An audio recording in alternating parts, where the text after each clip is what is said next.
দাবি মেনে নেওয়ার পরও সচিবালয় উপদেষ্টা কর্মকর্তা ও বৈষম্য বিরোধী ছাত্র আন্দোলনের সমন্বয়কদের অবরুদ্ধ করে রেখেছিল আনসার সদস্যরা। খবর পেয়ে ঢাকা বিশ্ববিদ্যালয় থেকে একদল শিক্ষার্থী সচিবালয় অভিমুখে যাত্রা করলে আনসার সদস্যদের সঙ্গে সংঘর্ষ শুরু হয়। বেশ কিছুক্ষণ ধাওয়া পাল্টা ধাওয়া চলে, এতে অন্তত ৩০ জন আহত হন।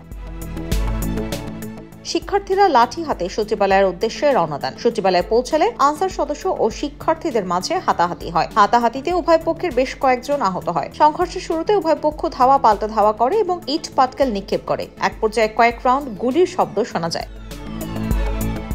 পুলিশ পরিস্থিতি নিয়ন্ত্রণে কয়েকটি সাউন্ড গ্রেনেড ছোড়ে। প্রথমে আনসার সদস্যরা কিছু ছাত্রকে মারধর করে, পরে বিপুল সংখ্যক ছাত্র জনতা এগিয়ে এসে তাদের ধাওয়া দেয়। এ সময় উভয়ের মধ্যে ধাওয়া পাল্টা ধাওয়ার ঘটনা ঘটে। উভয়ের মধ্যে সংঘর্ষ বাধে, এতে বেশ কয়েকজন আহত হয়। এই সময় সেনাবাহিনীর সদস্যরা ঘটনাস্থলে আসে। এক পর্যায়ে ছাত্র জনতার কাছে টিকতে না পেরে আনসার সদস্যরা পালিয়ে যায়।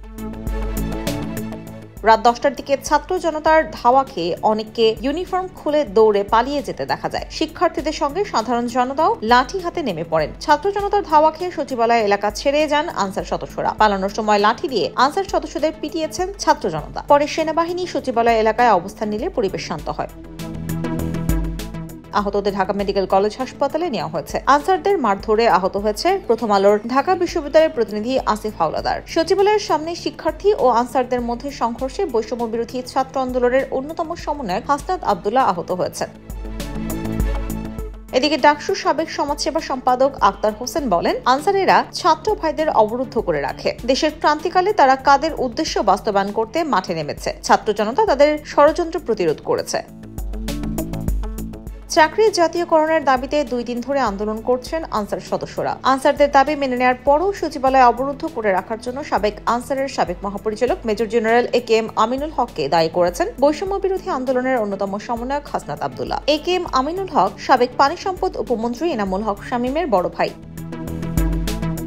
এর আগে অন্তর্বর্তী সরকারের স্বরাষ্ট্র উপদেষ্টা লেফটেন্যান্ট জেনারেল জাহাঙ্গীর আলম চৌধুরীর আশ্বাসে আন্দোলন স্থগিত করেন আনসার সদস্যরা। স্বরাষ্ট্র উপদেষ্টা অঙ্গীভূত আনসার সদস্যদের দাবি মেনে নেওয়ার ঘোষণা দিলে আন্দোলনের সমন্বয়ক নাসির মিয়া কর্মসূচি স্থগিত ঘোষণা দেন। স্বরাষ্ট্র উপদেষ্টা বলেন, আনসারদের 6 মাসের রেস্ট প্রথা আর থাকবে না। এটি বাতিলের প্রাথমিক সিদ্ধান্ত হয়েছে। জাতীয়করণের দাবি সুপারিশ কমিটির রিপোর্টের ভিত্তিতে বিবেচনা করা হবে। দাবি মানার আশ্বাস দেওয়ার পরেও আনসারদের একটি দল মারমুখী হওয়ায় নিন্দার ঝড় উঠেছে। দাবি উঠছে কঠোর ব্যবস্থা নেয়ার। IPTV USA news desk.